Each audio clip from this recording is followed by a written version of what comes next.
Hey everybody, welcome to another episode of Purple Insider. Matthew Coller here, along with Alec Lewis of The Athletic, inside TCO Performance Center. And Alec has a podcast that we are going to promote, but not yet, because we need to jump right into quarterback. Let's just call it a controversy. It's a huge controversy here. You're going to go crazy already. Of course, yeah.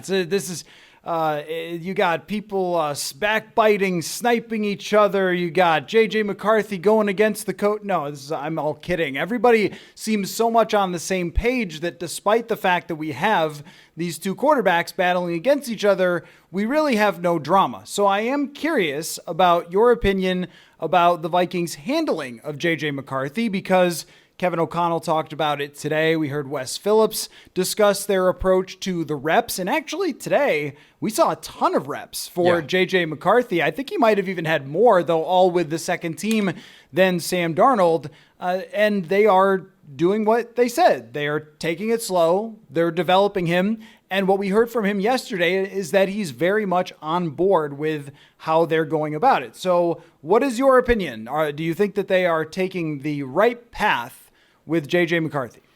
Thanks for having me, first of all. Good to see you. I have loved everything about it. I have. From the get-go, have liked the idea of the long-term play, of maximizing development, of giving a guy who is 20 years old time to learn, to ask questions, to earn reps and make mistakes, all of that. Like, to me, there is no reason to rush something that is an investment that could, in the long term, be something that the people, you guys listening to this, are celebrating and cheering for a long time. So you're exactly right. Today was probably the most reps I've seen J.J. McCarthy get. I didn't see a lot of like JJ with the ones against the other ones. There was not a ton of ones on one. So you had sometimes JJ out there throwing to Lucky Jackson being defended by a Caleb Evans. It's hard to get a real feel, kind of, I would say, for like how effective he is against the real legitimate starting caliber type of player. But there was a red zone period that I'm sure you want to talk further about where JJ made, I want to say like it was 3 pylon throws, a couple to Jalen Naylor. He hummed one pass that was incomplete at a velocity that might have been 175 miles per hour. But yeah, no, I thought he's looked really good. There have been mistakes at times, but for a 21-year-old in his rookie camp, his first camp, there's going to be mistakes. So when Theo Jackson jumps a pass and almost picks it off, like, it's not surprising to me. I'm not throwing my notebook down. I'm not laughing. It is what it is. And to have a guy be able to have the trial and error, to me, is, I've loved it. I've loved their process from the get-go. I think they're doing it exactly right as well, which makes this podcast uncontroversial now. What are we going to do to ramp up some rage online or whatever? That's how you get more clicks, I think. Of course. If we're being reasonable about it, maybe that's what we should do. Maybe we should try to be overconfident about this. Let's try that. Let's try that. So everything I'm going to say is not exactly what I think, but if I had to be way more confident than I actually am, I would say that the path that J.J. McCarthy has started to go down early in this camp, where he has been a little on the inaccurate side, but for the most part, I thought the ball has come out on time and that there's been a lot of zip on it, and his red zone performance was really excellent today, where he repeatedly threw touchdowns, including one with nice touch to the back of the end zone to Jalen Naylor. I think this is going phenomenally for J.J. McCarthy, if I'm being overconfident, and that the Vikings are nailing this entire plan with him that will set him up to be the quarterback in week 6. How's that? I mean, look, maybe it's funny walking off the field today. And we've seen how many practices? 4. And yesterday's practice was like a walkthrough essentially. Yep. I told Dane Mizutani, Dane, who comes on this show a lot, like I said, like, I'm not, again, this is not going to be the sexiest way to advertise a podcast. You got to go overconfident. But I told Dane, I'm like, I don't really want to wade in the waters of, is he pushing Sam Darnold? Is he, like, it's just not, I don't, like I said it today, and it might be a bad thing to say given I cover the team and I have to be engaged, but like, I don't care. I just want the guy to play, and then the chips will fall where they may when they do. Now, him starting week 6, to me, it's not the most crazy thing in the entire world because you have a really tough early schedule. Mm-hmm. And if Sam Darnold struggles, then the noise is going to go crazy. And you have to turn probably at some point to a guy who you can have hope in. But like right now, I would sit here and say, I don't expect that to happen. I think Sam Darnold gets a longer runway than that, but the way he's performed is, I mean, again, it's not week 6 starting caliber. It's not week 1 starting caliber. That's not the prism I'm viewing it in. I'm viewing it in, he's performed the way you would hope a guy would perform in his situation with the way they've handled it. I don't know if that's giving you, that's just how I feel about it. That's not overconfident at all. That was what you were supposed to do there, and you went almost purposefully the other way. Or did you just want your reaction to my overconfidence? That's what I thought. It was just you were the overconfident guy. No, that's good. And I was the realistic. That works. Now it's your turn though. So I went. Now you go. Now you give me something about JJ McCarthy and Sam Darnold that you would say is way overconfident. So you don't really mean it, but it's. If you had to be overconfident, this is what you'd say. You didn't prep me for this. That's the point. That's more fun. My overconfident is that I think Sam Darnold's going to perform well. Like, we could talk about maybe his day-to-day. There were potentially, I think, like 3 instances that could have been picks. There might have been one that was picked. Theo Jackson seemed to have just a magnet to wherever Sam Darnold was throwing the ball, he was right there. He threw a deep ball to Jordan Addison. That was a great completion. They'll probably tweet the highlight, but I talked to you about this. I wondered if the ball should have been more down the field directly as opposed to toward the sideline. So, again, to be crazy overconfident here, I should probably say Sam Darnold throws for 4,000 yards, whatever. But like, look, like my overconfidence, I think Sam Darnold's going to have a really good year and better than probably people on the outside think, even with the practice today that was probably his least impressive thus far. Oh, it was definitely. I thought it was not a good practice for Sam Darnold. And that we can talk about process and progress and results and so forth, but the results of each practice should look good if it was a good practice. I don't think anyone has ever completed every pass with no picks and then just went, well, my process was bad. Usually that means that it was going right. So today was much more difficult for Sam Darnold, and we saw more of kind of what I expected him to look like for a guy with the numbers statistically that has over his career, that these are the sort of reps where the ball wasn't coming out as fast and there were some checkdowns, and when he did throw it deeper, it either got knocked down or I agreed with you. I didn't think that was where they were supposed to go with that ball to Jordan Addison exactly. But if you're overconfidently saying that you think that he could have a really good year, you have to qualify what that is. Like, what is a really good year? Give me numbers, give me starts, give me like what is the bar for us to say, hey, Sam Darnold had a really good year here? Well, I think starts close to the whole year, if not the whole year. I think competes at a level that gives them a chance to win 8 games, maybe where they're kind of in the middle of, I'm not in the middle, but where the division is not just obvious that they are in the cellar of the division, I'd say. Numbers wise, I don't know, 3,500 yards, a touchdown interception ratio where he has more touchdowns than interceptions by a fair amount. Like that's my biggest concern with him is going to be the turnovers, and that's fumbles and interceptions, because if you look over the course of his career, the guys who have started since 2018, like he's near the top, like around Jameis Winston Terry in terms of turnovers. And so that like today, when he was thrown over the middle of the field and it was kind of these live reps, it just felt like should you really try to be fitting that in there? And if you're going to throw that ball, like it better be completed. And so I think limiting the turnovers in terms of really successful seasons, if that's what we're talking, that's probably the first stat that I'm going to probably go to more than even like a passing yards, passing touchdowns. If he's turning the ball over frequently, it's going to be a rough ride. And we went through this with Teddy Bridgewater. Passing touchdowns aren't always indicative of what your offense does because they were running offense when he was here with Adrian Peterson. So let's even say that, Aaron Jones, if he plays well, is going to score some touchdowns. He looks great out there. We should maybe focus on from the offensive ranking perspective. If this team ranks in the top 15 offensively and they are competing for the playoffs in the final week of the season, and Sam Darnold has started the whole way, it will be a huge success for him, and he will get... That's Baker Mayfield territory. Exactly. He will get phone calls. That's Geno Smith. He will have other teams looking at him saying, hey, we want to start him next year as our bridge quarterback. If he plays that well, then I think that signing has been a success.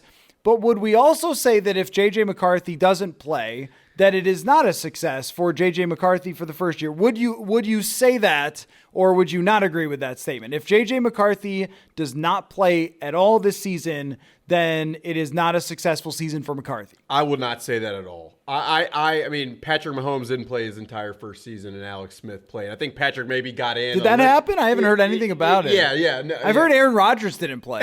But no, to me, if Sam Darnold is throwing 4 interceptions a game, Josh Dobbs style, Nick Mullins style last year, and JJ's still not on the field, and Nick Mullins is then in the game and throwing 4 interceptions, and JJ McCarthy's not on the field, then obviously, so it's circumstantial. But if Sam Darnold is doing what we just talked about, not turning the football over, hitting guys in rhythm and on time, being fairly accurate, games where you're like 2 touchdowns, 1 pick, 215 yards, like those types of games where you're kind of in the game, maybe you're creating havoc defensively and forcing turnovers. And if that's the situation and J.J. McCarthy's not playing, then I don't put any credence into it other than they wanted him to have a year under his belt to learn the offense, to learn how to manage this level, this stage, and then to hit the gas next season. We'll have a lot of cap space and probably have a lot more talent in certain aspects of the team. So that's been my response from the get-go, and that's how I'll continue to say it. Now, if he was 25 years old, 24 years old, I think my answer there would be a little different. But he's 21, and so that's where I am. Whether people, I don't know what people think of that, but that's just how I feel about it. Let me overconfidently say that based on what J.J. McCarthy's even done so far in training camp, there is no pads. They practiced in shells today. So this is only him throwing to receivers on the second team and at most in shells, which increases the physicality a little bit and the pressure on the quarterback a little bit, but not a ton. Not until they put pads on. But I'll make this assessment anyway because this is the overconfidence bit. I don't think that he will have to be behind Nick Mullins as far as QB2. I think it will be J.J. McCarthy's QB2. And if Darnold struggles at all, they will probably go to him because I think he'll be ready in the middle of the season. Now, on the week 1, that's a lot to ask for J.J. McCarthy because then you're saying, all right, you got to be fully ready to go out there and not even see how it's done from a veteran to get ready to start. But the minute things start to go wrong for Sam Darnold, I believe on what we've seen, not only just from him out on the practice field, but also from his approach to this. The fact that he worked out with Adam Thielen, he stayed here in the summer, and he looks way better than he did during minicamp. That's not overconfident. That's a fact. He just looks way better from the way he's handling getting in and out of the huddle with the plays. And I think his work ethic will allow him to be close enough that when week 6 comes around and they've only won 2 games, if that's the case, then J.J. McCarthy can go in. Now, I'm not 100% truly confident in this because only Kevin O'Connell and Josh McCown really know where he stands. But if I'm being a little overconfident, I don't think I have to be crazy overconfident to actually make that statement. Let me ask you a question. Did you expect him to get as many reps as he's gotten so far? Well, that was like something that I thought today. I was like, not even just today.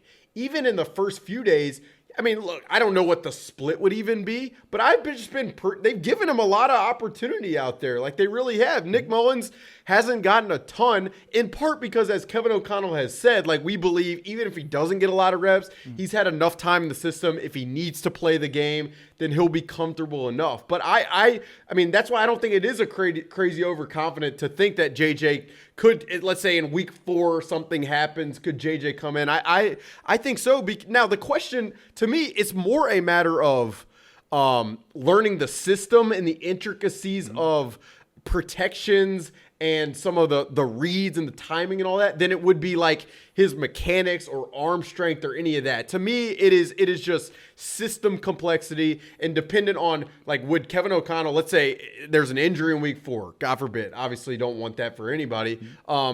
Would Kevin O'Connell be willing to pare down his system a little bit for JJ maybe at that time?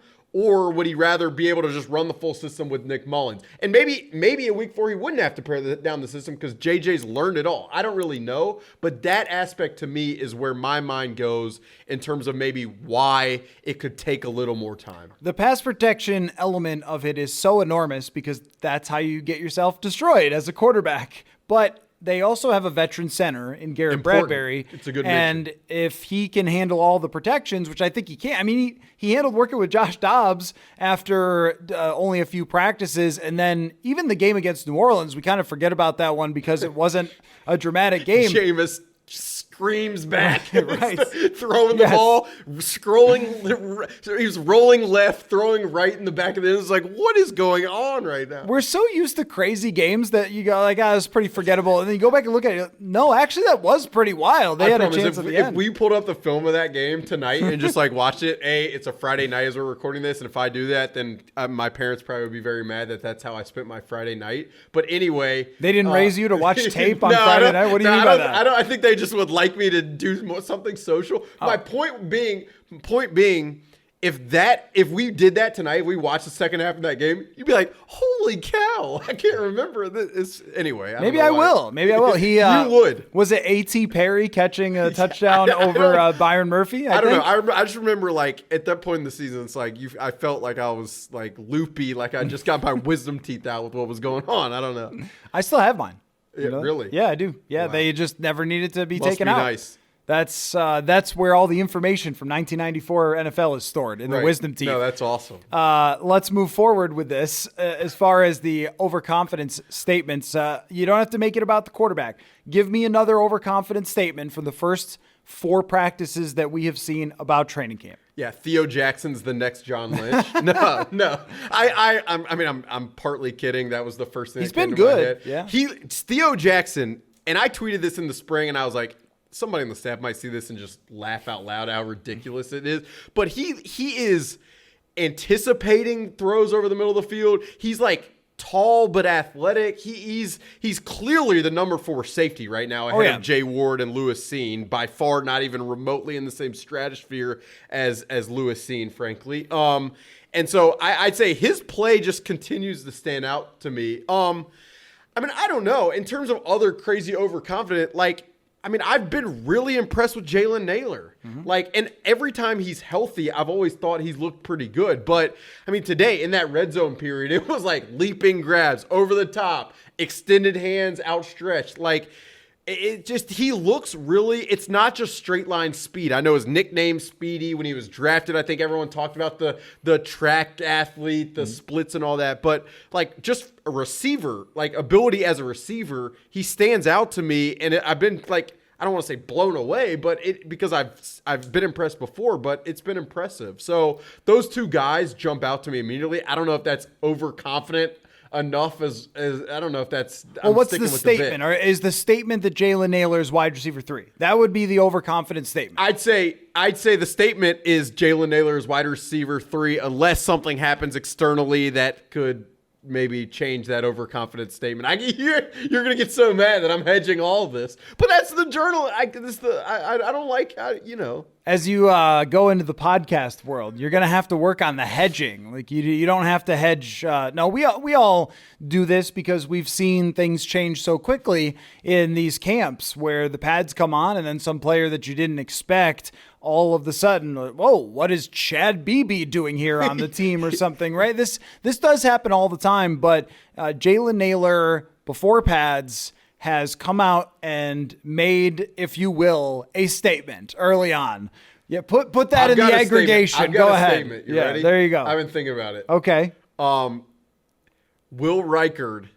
Oh boy. Will be one of the 7 best kickers in the NFL this year.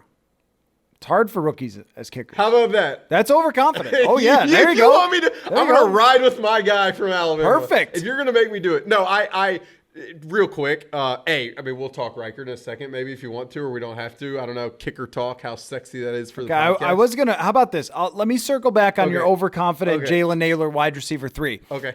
Brandon Powell proved himself last year as a role player on the team. They want Jalen Naylor to be that guy because the upside is just higher. Brandon Powell is an underneath type of receiver who is reliable, and they like him and can run after catch, and it does a lot of things that they like, but he's not a complete route tree. He's not a dynamic deep threat that is going to scare anybody. If he's on the field, you know kind of what he might be running there. And I remember this from Patrick Peterson, that he would study what types of routes these guys ran and understand that I could play someone a certain way if they have limitations. And that's Brandon Powell. And you would rather have Powell mix and match, but Naylor has been flat out terrific so far. I think he's looked exactly like the receiver that Kevin O'Connell keeps talking about. It's really just comes down to whether he could stay on the field. And he talked about how difficult that was to go through all those injuries. A lot of them are kind of random stuff. He gets back on the field,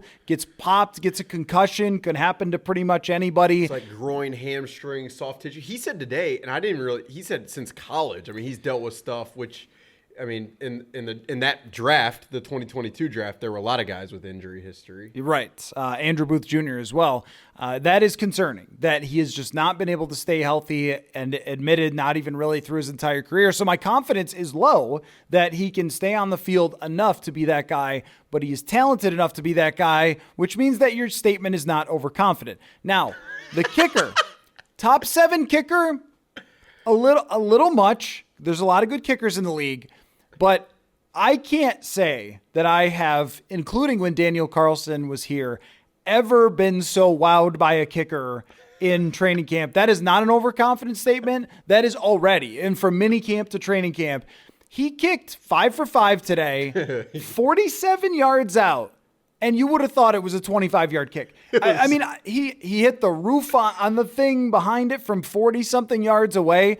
The ball, with the trajectory and how high it goes through the goalposts, is the highest I think I've ever seen from any kicker. From 47, it's good from 65. I mean, it's just like, what? So I think he has looked like someone who very much has the potential to be a top-notch kicker. This is through one section of kicks in training camp that we've seen, but every kick was right down the middle and it was bombed, and everything we've seen from him has been kind of eye-popping with Will Reichard. The way I would describe what today's 5 kicks was like, it'd be like if you went to a golf range and you're like, hey, Scotty Scheffler, come out and we're going to have you hit to these 5 different greens. You just went boom, boom, boom, boom, just stuck the ball and everything. It was like, all right, Will, we're going to do 32. All right, 39, 42, 47. Thanks for coming. Have a good day. Yeah, good luck on the course. It was absolutely ridiculous. But it's not like, now the top 7 thing is that's an overconfident statement. Yes, it is. Like I cover the Vikings. I understand that I'm the people here are like, this guy doesn't know. But like what I would say is this, Will Reichard, I mean, you wrote this, that he's been like a prodigy for his whole life. I mean, and there's a lot in his background that I think would lead you to believe that like he is able to overcome in some capacity. So fun to watch him today for the first time is what I would say. And that was the overconfident statement that came to mind, because today's practice was the red zone passing. It was, I don't know, watching some of the defensive cornerbacks. How do some of those guys look? Editor's note, not good. And then it was watching the kicking. So that's what came to my mind. How about this? I am overconfident that the Vikings will sign a cornerback that all of you have heard of. That's too basic. Okay, it's too basic. If you're gonna get mad at me, then what are they? I am I am overconfident there will be a fist fight in the halls of TCO Performance Center between the coach and GM if they don't sign a corner who's good. Kevin O'Connell was, I would say, campaigning today for a cornerback to be signed. He danced around it a little bit, saying, well, we obviously do need to sign someone else, and hopefully it's someone with some experience or something like that. And it was very much clear. How about if I were to be overconfident, there's only one way to really lean, is that the cornerback group will be the downfall of this defense, that we know Brian Flores is so good. and worked through a lot of cornerback issues last year. So maybe that's your counterpoint. But if I were to say that, I don't necessarily believe it, but if I were to say the cornerback group alone will cause this defense to rank in the bottom 15 of the league, is that too much or is that just right? I think that's exactly right. I mean, with Shaq Griffin not practicing today, I did see him walk in, and he looked like he was walking fine. We'll see. But with Shaq Griffin not on the field today, the nickel group was Caleb Evans outside, Byron Murphy Jr. in the slot, and then Andrew Booth Jr. on the other side.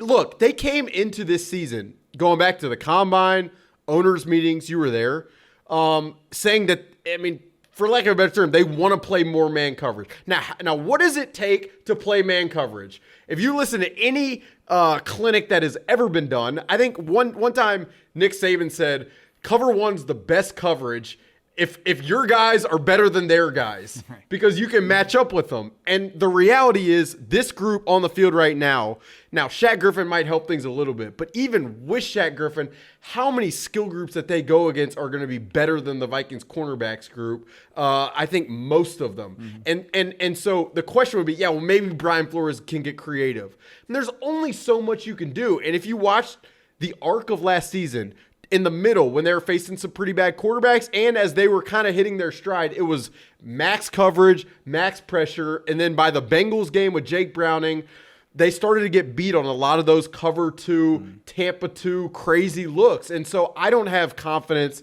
that if they have to try to get crazy again, it's even possible that they can duplicate it, especially against a schedule that has quarterbacks that are a lot better than last year's schedules were. And that's really the problem, is that when they faced even just good wide receivers, so that Keenan Allen guy is going to remember what he did and he's going to play this team. They go up against Deebo Samuel. Presumably Brandon Ayuk will still be a San Francisco 49er. Texans receiving group. How about Nico Collins and Stephon Diggs, Amon-Ra St. Brown, Garrett Wilson, not in that order. It all happens pretty fast. And how about that Packers collection of young wide receivers that crushed them at the end of last season? Malik Neighbors is week 1. That's one-time Viking. Malik Neighbors was you couldn't help it. I can't help it. In week 1, but even he, so far, the reviews out of training camp for them is like, whoa, this guy is an elite top pick for a reason. And the Giants passing game doesn't terrify you, but it's not like you ever face, that team doesn't have any wide receivers. And can you do it entirely? Now, Daniel Jones isn't good, but he's also not new here. It's not like, I've never seen a blitz before. It's all the quarterbacks that you face are all experienced. CJ Stroud is an alien, so he already knows how to handle all these pressures and everything. It really comes down to they're going to have to create pressure without just using blitzing all the time. And, right. And they can do that, I think, because what we've seen early returns, when pads come on, it matters more. They have a deeper group of pass rushers. And that's maybe the most you could say on the positive side of this. Like, you are in a lot of trouble from the cornerback position, but Blake Cashman can do more than Jordan Hicks could do. Grenard, Van Ginkel, Turner, like these guys are just more in number than Danielle Hunter. So if you took Danielle Hunter out, it was just nothing. There may be more pressure to be created, but there's only so much you can do, like you said, when it comes to trying to hide cornerbacks, because teams design their whole offenses to throw to Malik Neighbors and to Deebo Samuel and so forth. They're not going to go like, they blitzed, so I guess we can't throw to Stephon Diggs or something. Well, and I think it's right that you bring up the pressure, because you're exactly right. Those two aspects, rush and coverage, tie together. Ed Donatel taught me that in 2022. People here are not going to be happy, but that was my first year covering the team, and he talked about rush and coverage. They couldn't do either. Anyway, they could rush, they couldn't cover. You're right. Zadarius Smith and Danielle Hunter had an effect. They actually, I believe, combined for more sacks than a lot of groups here and nationally have done. But isn't that the point, though? Is that if even with Grenard, Turner, Van Ginkel, if they create pressure, you can only do it on 30 or 40% of the snaps. Exactly right. And so what I was going to get to is you mentioned the Giants, and so it's going to be so interesting. We'll see if when they sign a cornerback, what that group ultimately does end up looking like. But the fact that you could go 2 years from the time you faced the Giants in the playoffs and getting beat by Isaiah Hodgins and Richie James in that game by Daniel Jones, and then to have the cornerback group still be what it is 2 years from then, I mean, that's tough. Like, just thinking about that, it kind of gives me, it doesn't make me feel great. To not be able to improve it. Now, there's been a lot of circumstances. There has. Obviously, a lot outside of the control. Some tragic situations, obviously, with Kyrie Jackson's passing, just brutal. Like Mekhi Blackman's ACL, just very random. So it's tough if your group is still the Duke Shelley mixed with a Caleb Evans. And hopefully those guys improve, the Caleb Evans, Andrew Booth. But from what I've seen, specifically from Booth, Evans looks athletic. He looks in good shape. But Booth, every day has been kind of tough. It's the same. I don't think it's any different. Same with Lewis Seen. Now Booth was better than Lewis Seen last year and played 150 snaps. And I didn't think it was horrendous or anything. He could get in the game and you wouldn't feel like the game was over because he was in the game. But all of these guys, whether it's Byron Murphy, who's had ups and downs in his career, Shaq Griffin's had ups and downs, you don't have anyone where you go, all right, we're good there. Now let's figure out the rest. Oh, we can roll coverage the other way because so-and-so's got it. It's every guy you go, well, you hope that he has a good game, but it might be good or it might be bad. And I just mean from the time that, Kwesi Adofo-Mensah got here, that he has tried to make a couple draft picks, as you mentioned, not being disrespectful about Kyrie Jackson and that whole thing. And I think Mekhi Blackman had a high ceiling and actually looked like someone who could become a very good quality corner for them. Liked him a lot. And that's why it was such a big gut punch for them, because that was the guy I was looking to going, you know what? He could be above average. And then that anchors the whole unit and you are not relying on he's got to be 28, 29-year-old Shaq Griffin who is not in the better part of his career. So that injury has a huge tumbling down effect. Would signing Stephon Gilmore change it for you? If you have Shaq Griffin healthy and then you have a Stephon Gilmore type veteran who can play on the outside, then I do think you can move Byron Murphy Jr. into the nickel, which is, I think, what they would like to do to be able to maximize everything. So if it has an exponential effect to add another outside corner, plus to add depth in the event that Shaq Griffin or Byron Murphy, who has also had a lot of injuries in recent years, goes down, I mean, you have, to me, and I don't know if it's Stephon Gilmore. Maybe it is a younger guy with more upside, but an outside cornerback who gives you a chance to play man coverage. Like, it just, in my opinion, no matter how much cap you want for the future, whatever, receiver 3, whatever, like, you just have to do it if you want to give this team a chance, in my opinion. What else you got? Overconfident. I think it's your turn. You're going to put it back on me. Well, I started rolling with the cornerback. Overconfident. I got one if you want me to throw another one at you. How about this? Aaron Jones becomes the most productive running back in the division. No, Jahmyr Gibbs. You're asking me to get overconfident. Yeah, well, okay. All right. Jahmyr Gibbs, but he split some time with David Montgomery. Now, I love Jahmyr Gibbs. Alabama guy, electric player. The Vikings really liked him in the draft. Really good player. But if you're asking me to get overconfident, Aaron Jones, listen to me the other day, he kind of encapsulated the vibe I felt all camp from this team, which is like the nobody believes in us. And he feels like nobody believes in him. And I said, like, really? You feel slighted? Like, you've been, I don't know, you made the Pro Bowl. Like, I don't know. But that's what makes these guys what they are. So that's my overconfident. No, I like that. That'd be kind of crazy. They have not put too much on him these first few days. We've seen actually more Kene Nwangwu than I expected to see. A little bit of Dwayne McBride. I'm not sure there's a whole lot there, but we've seen a little bit. And Ty Chandler's been working in quite a bit. But when Aaron Jones gets the ball in his hands and he moves, it's different. It's different than everybody else. When you talk to him, it's different. It's got to look like, at least for you, probably when I got here 2022, Dalvin, like, that's got to be the closest thing you've seen. I don't know. You almost have to go back to 2020 first half of the season with Dalvin Cook. It was the last time it was special because he got hurt early in 2021 where JJ Watt may have twisted his ankle at the end of a play against Arizona, and it never was quite the same. And he had these 2 or 3 first halves of seasons 19 and 20 especially, that were really explosive and, I mean, MVP level for 6-8 weeks. And then it just faded because they would ride him so hard. And that's the thing with Aaron Jones, is that if it's 150 to 175 carries for 800 something yards, or however that works out math wise, don't do the math on that. But whatever it is, then that is really, really good based on what he's done in his recent history and the injuries that he's had. And if he averages 4.5 yards a carry, it's really, really good. And if he catches 45 passes, that's really good. That's where my bar is for him in his career. Yeah. There's also a small part of me that can't help but look at what we saw at the end of last year and go, it's still there.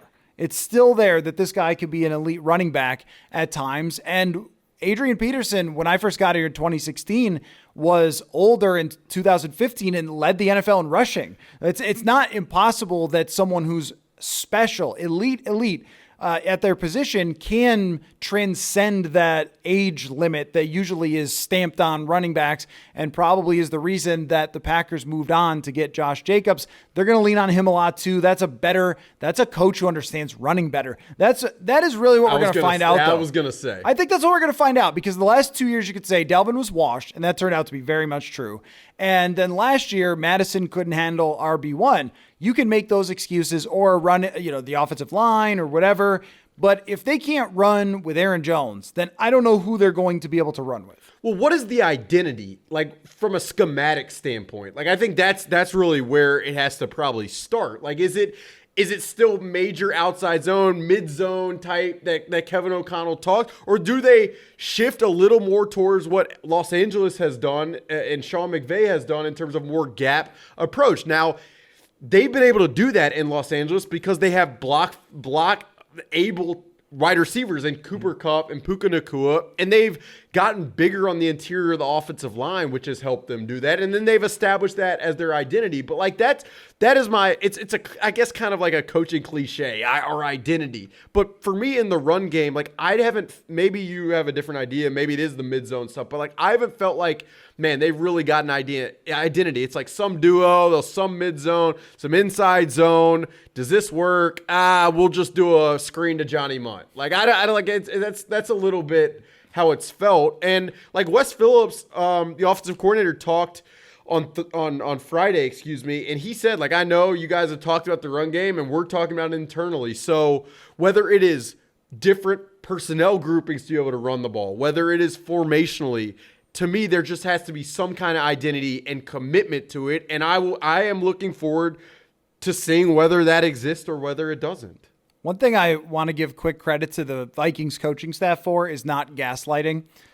We didn't run the ball well. I mean, right? It's not you guys think we didn't run the ball well. We dealt with a lot of that before, I think, especially maybe with the general manager previously. And they look, they could say, well, we didn't have Justin who forced defenses into too high, and we had Josh Dobbs and Jaron Hall, and so the threat of the pass, Nick Mullen, the threat of the pass, but like they know.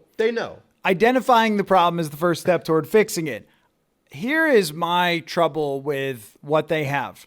They have a center who is a zone blocking expert. He was drafted for this.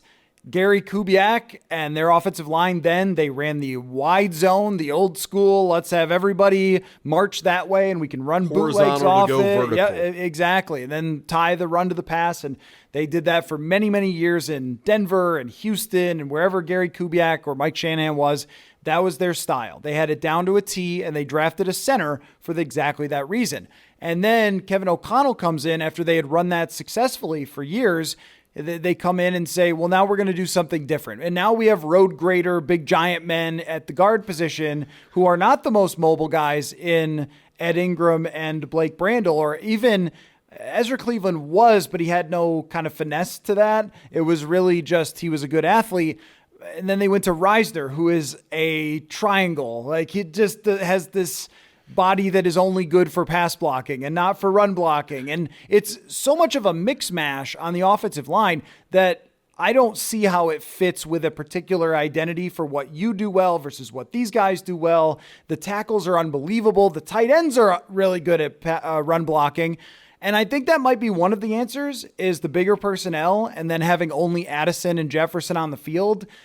Maybe running more of 21 or 12 personnel or something, just bigger bodies on the field, as opposed to with Hockenson, he's not a good run blocker.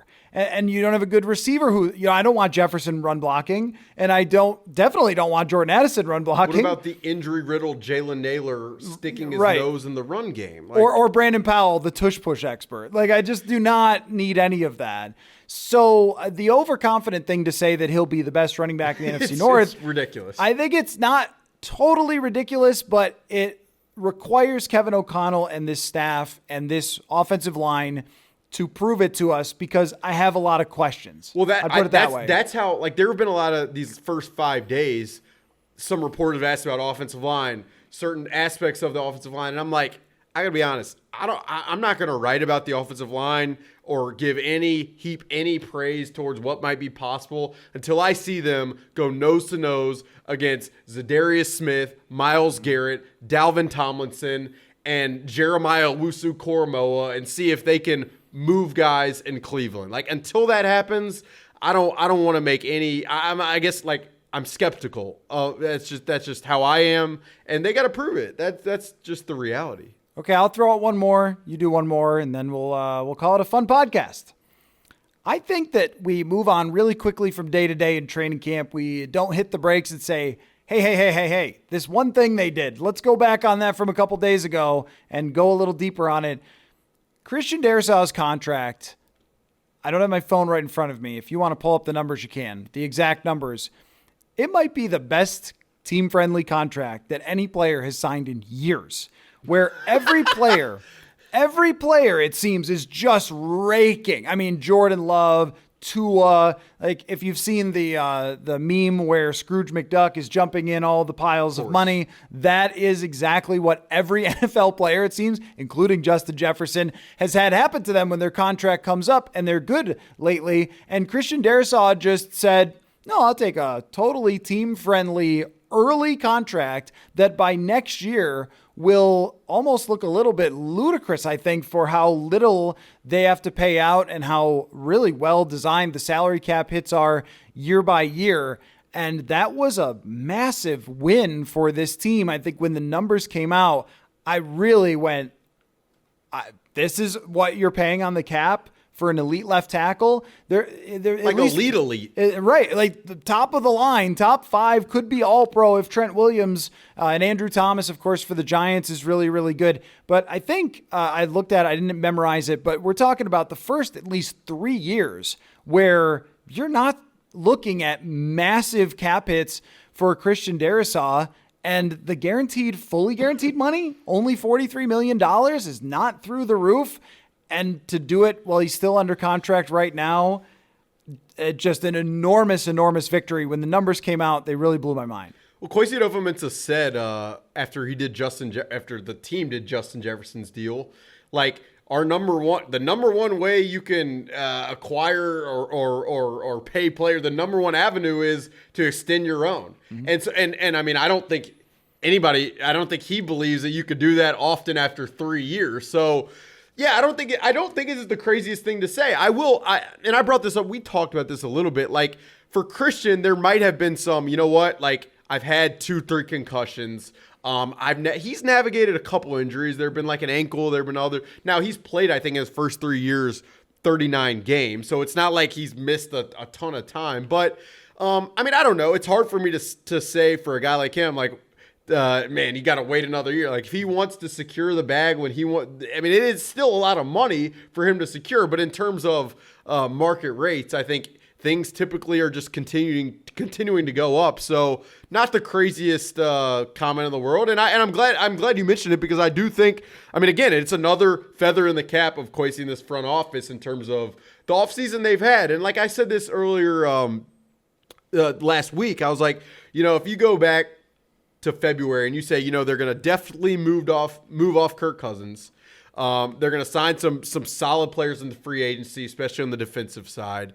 They're going to draft the future at quarterback. They're going to draft potential another impact player. They're going to extend Justin Jefferson, extending Christian Darrisaw. You'd be like, wow. And they've got a lot of cap space moving forward. You're like, man, pretty solid place to be. I think so as well, and they have to prove it the rest of the way. And for the entire thing to come to fruition, part of it is having a good year this year. That we can't leave that out and just go, well, if they finish last in the division, who cares? I don't look at it that way because those aren't the expectations that they or the ownership set for themselves. So we should be putting the bar at 8 wins, 9 wins, competitive, entertaining season that puts them in the playoff mix in the last week of the season. And if we're talking about taking those final 2 weeks and we can go to Vegas and hang out because we don't have to cover games during the playoffs or even worry about, I don't have to fly to Detroit because they're out of the playoff race. Well, then I don't think it was that successful of a season and things will have gone wrong along the way.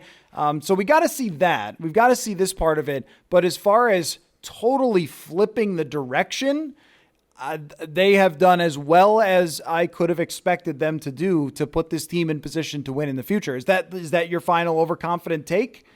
Or do you have another one? No, I don't really have another one. But if you want to force me to have it, I can come up with something. Well, if you want something GM related or front office related. No. I mean, I don't have anything crazy in that regard. I mean, I agree with you though. Like they have to prove it this year. And then it's so interesting. Like the draft is such a, it's almost like Brad Holmes and what the Lions have done in the draft. Mm-hmm. They've had so much success. And my question, and I wrote a whole story about this throughout the draft, and it was a really fun story to do. My question's like, is Brad Holmes the luckiest guy who walked in the casino, or is he like really good at this thing that is really hard to be really good at? And so, again, there's no overconfident take here, but I think I go back and forth, and I have trouble juxtaposing the idea that I know how random the draft is, but I also know how important it is. Yeah. So I have a hard time just crushing Kwesi for it, but I also have a hard time looking at the fact that Jordan Addison is the obvious on the field success thus far, and knowing that, I mean, for them to continue to succeed, you got to hit on the Amon-Ra St. Browns, the Penei Sewells, the Sam Laportas. I mean, rookie contract, Aiden Hutchinson. Guys, now it helps when you're picking that high.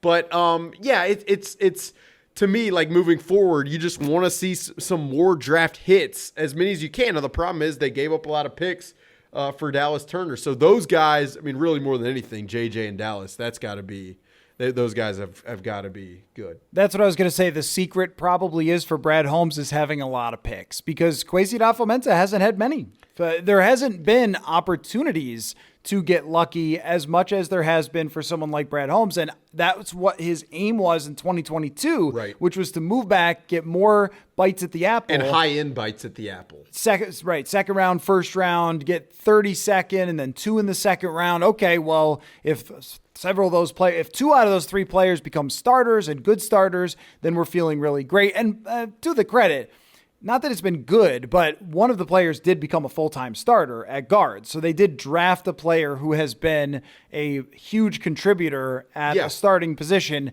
And they have a running back that could be good. They have a Caleb Evans who was good for about 2/3 of a season last year. It's not in any way a good draft. It's still progressing, I think, for us to get that view on it. Usually it takes a few years out to be able to say, were they good at drafting or not? But I think that's the answer to your question is just more shots at it and more high-end shots at it. You're sure don't have trouble drafting Aiden Hutchinson number 2 overall when the Jaguars lose their minds and draft Trayvon Walker.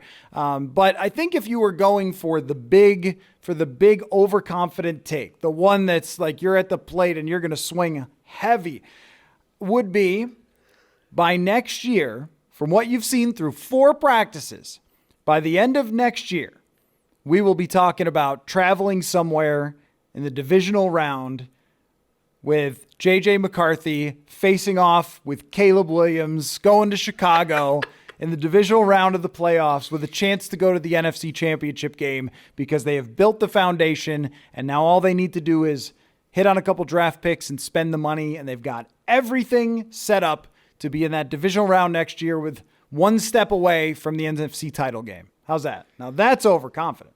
It's overconfident, but I don't think it's insane. Do I sound like a crazy person? No, I mean I think it's fairly reasonable to think. I mean, the qualms that I mean, JJ McCarthy, it's been 4 practices. He's looked good. I wouldn't be shocked with the way they're taking the developmental approach that we started the conversation with. Like if he does succeed, if he's playing well next year, my qualms would be with the depth of the team, the amount of shots they have in the draft, the ability from the people at the very top of the organization to just remain okay with the vision, the plan, like all that stuff is, I believe they want to take that strategy. But if you lose and the fans get disgruntled, it's hard to stick with that. So, I don't think that's the craziest. Now, if you're guaranteeing it, then yeah, but I think it's a fine overconfident take through 4 practices. All right, this was training for you to learn how to really form these opinions on your new podcast, The Alec Lewis Show, where you talk lots of Minnesota Vikings football. And we're going to be partnering in some ways on this show that you're doing, which is really cool. You've got a great interview with Robert Mays from The Athletic as your first big interview episode. Oh, so yeah, big, go huge, to yeah. an explosive interview. Yeah, where you got all the overconfident takes in the world. You're going to have to work on the self-promotion. There's a lot. There's a lot that internet connection. There's a lot that we're going to have to battle through with you, but we'll get you there in the podcasting universe. But the Alec Lewis Show that is with ALEC. Yep, Lewis. that is the name. Yep. That is important. My parents did that. I didn't choose that one. Yep. So I imagine you have to say that to every person that you call if you whatever the ALEC. Well, right. Yeah. It's like people. It is what it is. It is what it is. Yeah. I mean, it's not progress or process. Either one of those. The things. process for people to learn my name is the progress. Oh yeah, that's right. Once they get it, that's the progress. Right. But that's the results. Now I don't know what they're looking for. Thank you though. This was a good time. It was. So go over there on his YouTube channel and Spotify, wherever you get your podcast. Spotify, Twitter. If you want to listen to very objective thought, then if you want to come to his apartment, stand outside the door, and hear him yelling, screaming. Imagine the neighbors are not going to be super thrilled. There was a girl with a dog that came in where I was recording. I was like, I'm so sorry. She's like, you sounded like you had an okay voice. I was like, all right, an okay voice. Yeah, that's a great compliment. No, all right, I'll go. I'll text you later tonight. You watch the Saints 2023 Josh Dobbs game. Oh, I'll watch it back. Okay. But I was just thinking about how that was the meekest compliment anyone's ever given. Like, yeah, it sounded okay. Man, I'm from Minnesota, nice. And that's why all of you should listen to the Alec Lewis Show. He's got an okay voice, according to Dog Walker. I don't do sales. I just only when we have $1 a month. It's a lot to work on here. Thanks everybody for watching /listening, and we will talk to you very soon. Football.